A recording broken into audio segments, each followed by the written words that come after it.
Hello, gonna do another episode of Mattanory. Sitting at the beach today. So on a lovely day, a bit cloudy at times, but still very nice all the same.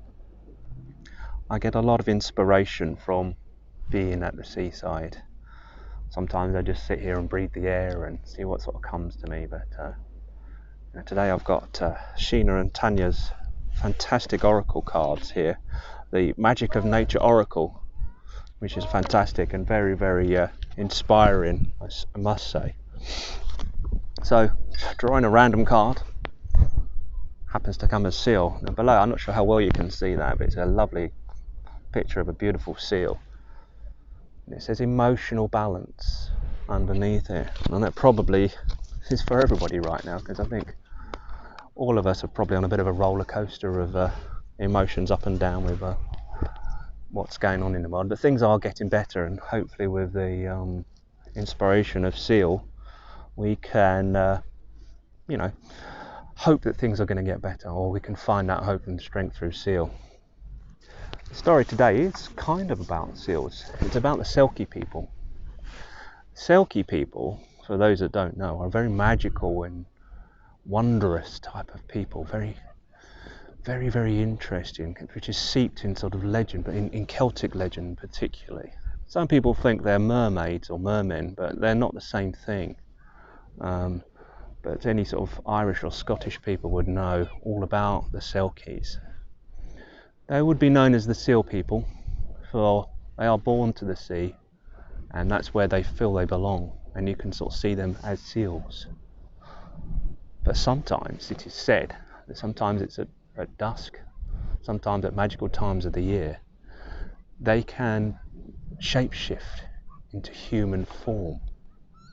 And what they do is they shed their seal skins and they laugh, dance, play and sing on the beach or on the rocks. Now it's quite rare for us mere mortals to see them. And the trouble is, particularly Selkie women, they are very, very attractive to men. And any mortal man that gazes upon them will fall instantly in love with them. But as a Selkie woman is born to the sea, she will always return. And it is said, not even chains of steel nor chains of love will bound her to the land, for she will always return to the sea. And the only way to keep her on land would be to take her seal skin, for she cannot return to the sea unless she has her seal skin. This one is called the Selkie Bride. It's from the book Mayo Folk Tales, County Mayo in Ireland, which is where my family originated from. Once upon a time, long ago, a fisherman spent all day trying to catch his fish. But try as he might, he only caught a small amount, and when he looked down at it, he realised it wasn't really enough even to feed his cat, let alone to feed his empty, hungry belly. But as the sun was setting in the sky, he decided to row his boat back to shore to his lonesome cottage. As he was heading towards shore, he heard the sound of singing. Not just any ordinary singing, it was the most beautiful song he could ever hear. He couldn't quite place it. What was it? But he decided to follow the sound. Now, hidden behind a ridge of rocks, he saw what very few mortals do see. Near the water, a group of Selkie people were laughing and playing and singing.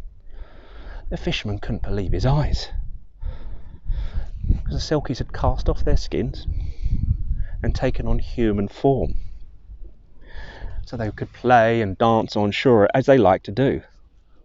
But unfortunately, suddenly one of the Selkies saw him and let out a warning howl, and all of them ran to the sea quickly and dived in and disappeared. They slipped beneath the crashing waves, never to be seen again. Holy Mother of God, I must be coming down with something, or hallucinating, maybe because I'm so hungry. Nobody's ever going to believe this. I think I must be seeing things. Anyway, he turned back to shore and walked towards the cottage. But once again, stopping, something was nagging him. And he turned to look back, and out of the corner of his eye, he spied something shiny and black sitting on one of the large rocks. He walked over for a closer look. He saw it for what it was, a sealskin. I must have that. No one ever believed I saw the Selkies. And you know, I can tell this story for years and maybe get a few free drinks down the pub. So he slung it over his shoulder. Maybe he'll even make a bit of money from it as well by selling it if I need to. Maybe this day will be good after all. And he began to whistle, for he realised that this could bring a pretty price. Then suddenly he felt something coming up behind him. He spun around as if it was a thief or something like that, ready for a fight. It was no thief. It was the most beautiful young woman he had ever seen, and she was crying so hard that he felt his heart melt. "Beautiful lady," he said, "why do you weep?" She looked into his eyes. "Kind sir," she said, choking back her tears, "you have my sealskin. Kindly give it back, for I belong to the Selkies, and I cannot live under the sea without my skin." Sadly, it had already happened. He had fallen madly and truly and deeply in love with her, and he knew immediately he wanted to be with her.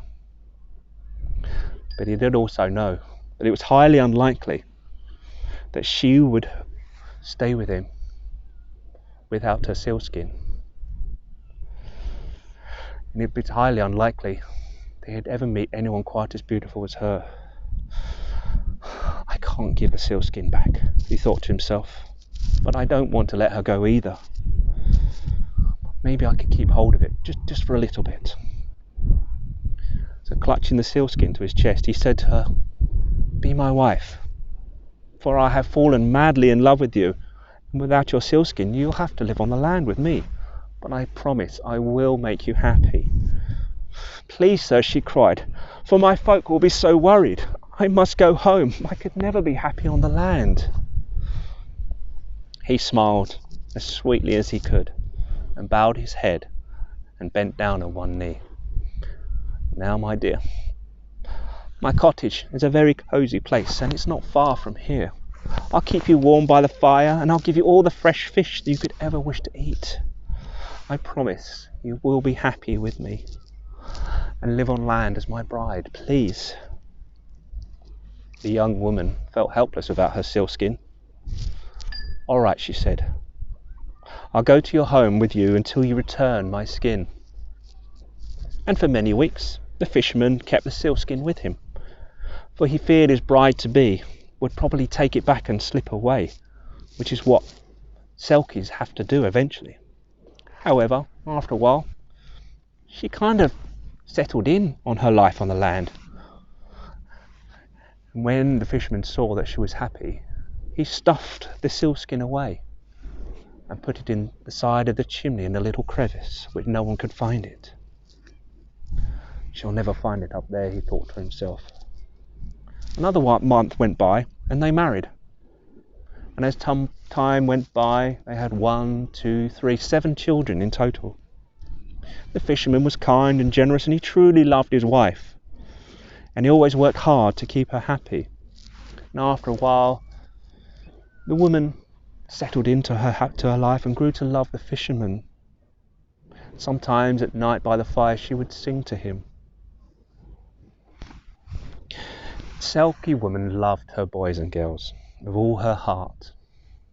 Most of the time, the family was very happy. Though once in a while, the child would find their mother just staring wistfully out to sea, and they would circle her and ask, "Mother, why are you so sad?" She would shake her head and kiss their foreheads.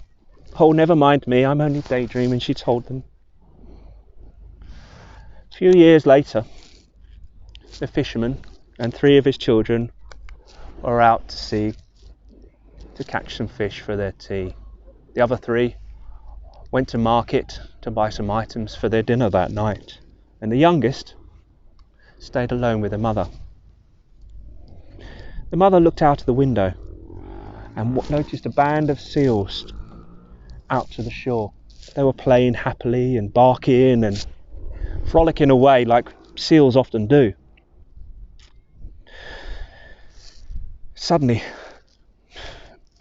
she sighed a deep sigh, and her eyes filled with tears. Her youngest son ran to her side. "Mother, what's wrong? Whenever you look out to sea, you always grow sad." Without thinking, she turned around and said, "I'm sad because I was born to the sea. It's the home which I can never return because your father hid my sealskin." Now the boy, like all children in Ireland, had heard about the Selkie people and knew of the tales, for it had been told to him before. So he knew exactly what his mother must be.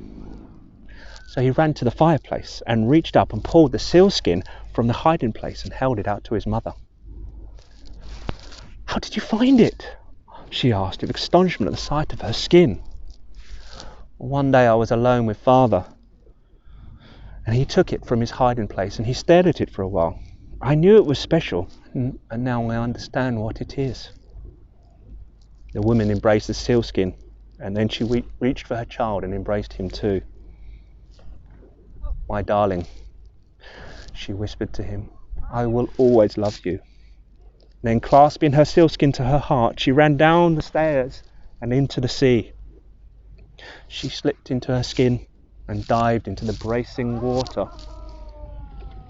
Soon afterwards, the fisherman and his children returned to the cottage.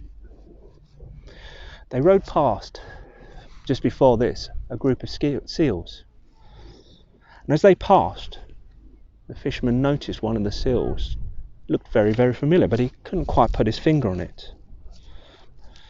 And there was a strange expression on her face.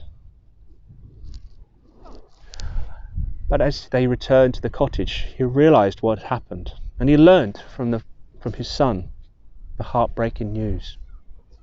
However, he understood his son was a loving boy and was much braver than he could ever be. And forever afterwards, the fisherman can be seen just standing there, gazing out to sea to see if his bride will ever return. And sometimes, if you're ever looking out to sea or in a boat or something, and you see a seal, and it looks for you into its sort of deep, dark eyes, it may come up to you, and maybe she's looking for her children too and seeing how they are. The end.